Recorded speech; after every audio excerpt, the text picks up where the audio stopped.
Tanggal 28 Oktober 2014 bertepatan dengan Hari Sumpah Pemuda, menjadi titik sejarah bagi 9 orang anak bangsa untuk berbuat pada tanah air dan masyarakat pada khususnya.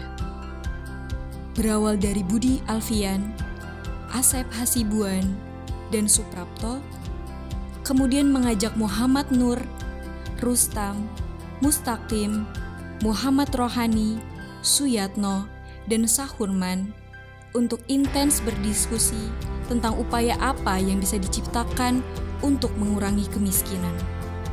Cita-cita membangun bangsa terlalu besar bagi mereka bila hanya diusahakan oleh beberapa orang saja.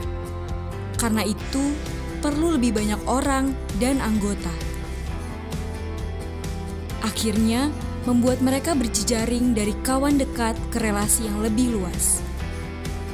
Berawal dari 9 orang, kemudian berkembang lagi menjadi 20 orang dan membentuk sebuah tempat, sebuah wadah untuk berbuat kepada umat. Dengan tujuan yang besar, berkarya bersama untuk membangun bangsa. Pada 1 Desember 2014, wadah itu lahir dan dinamakan Yayasan Sumatera Rindang. Yayasan Sumatera Rindang memiliki visi misi yang diturunkan ke dalam 4 fokus kerja utama, yaitu fakir miskin, pendidikan non-formal, beasiswa yatim piatu, dan lingkungan. 4 fokus kerja ini merupakan refleksi dari banyak hal yang terjadi pada umat khususnya di Jambi. Ketimpangan dan kemiskinan yang tidak berbanding lurus dengan penyerapan tenaga kerja.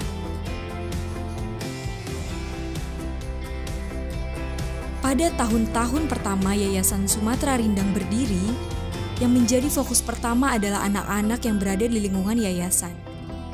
Pembinaan anak-anak agar terhindar dari kerusakan akhlak dan juga pencegahan dari pergaulan bebas lewat diskusi serta kajian, juga dukungan kepada anak yatim piatu dan kaum duafa yang berprestasi berupa beasiswa dan peralatan sekolah.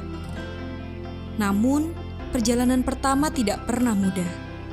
Dalam masa 3 tahun berjalan, belum ada donatur apalagi mitra. Niat baik dan program yayasan harus dibiayai dengan uang dari saku sendiri. Pendiri dan pengurus yayasan bersama-sama untuk berkontribusi menjalankan program. Pucuk dicinta ulam pun tiba. Niat baik menemukan sendiri jalannya. Para pendiri dibantu oleh Pak Suhairi yang bersedia menyewakan rukonya sebagai kantor yayasan dan semua prosesnya dimudahkan untuk kelancaran kegiatan yayasan. Kini, agar tak selamanya di rumah sewa, yayasan membangun rumah yatim di atas hibah lahan dari donatur, yaitu Ibu Sukmawati beserta keluarga seluas 2.000 meter persegi. Lahan yang akan dijadikan rumah ini ditujukan sebagai tempat pulang dan tempat belajar bagi anak yatim dan kaum duafa yang kurang beruntung.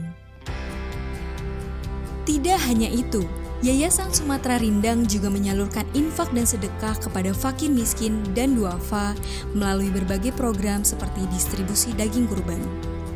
Beberapa tahun terakhir, yayasan mendapatkan amanah dari donatur untuk menyelenggarakan kurban sebanyak 7 ekor sapi dan 15 ekor kambing yang kemudian didistribusikan kepada 575 anak yatim dan duafa di lingkungan yayasan.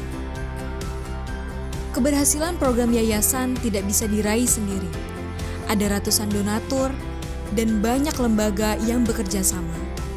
Seperti pada tahun 2020, Yayasan Sumatera Rindang melalui Divisi Keagamaan Al-Aziz dipercaya sebagai unit pengelola zakat oleh Badan Amil Zakat Nasional Kota Jambi. Sudah sewindu berdiri, menjadi momen berefleksi bagi Yayasan Sumatera Rindang. Perjalanan ini dimulai dengan niat tulus untuk umat, untuk pengentasan kemiskinan. Di balik keberhasilan Yayasan Sumatera Rindang saat ini, banyak hal yang telah dilalui. Tidak jarang yayasan mendapat cibiran, diremehkan, dicaci, bahkan dicurigai. Namun semua itu dilalui dengan tekad bulat serta niat tulus untuk membangun bangsa. Ketulusan dan niat baik itulah yang terus dipupuk dan menjadikan Yayasan Sumatra Rindang hingga sekarang. Perjalanan 8 tahun juga banyak cerita, baik suka maupun duka. Pada tahun 2016, Mustafa selaku pendiri yayasan meninggal dunia. Belum kering duka, pada tahun 2019 disusul oleh Rustam pergi meninggalkan dunia selamanya.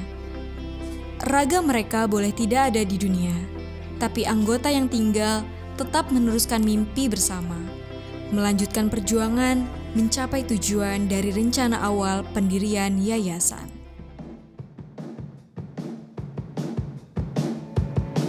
Namun, 8 tahun masih terlalu muda, masih panjang jalannya, masih ingin merayakan milad-milad berikutnya. Di usia sewindu ini, Yayasan Sumatra Rindang siap menapaki babak-babak selanjutnya dengan tekad yang terus tumbuh, berkembang, selalu berkarya bersama-sama dalam membangun bangsa.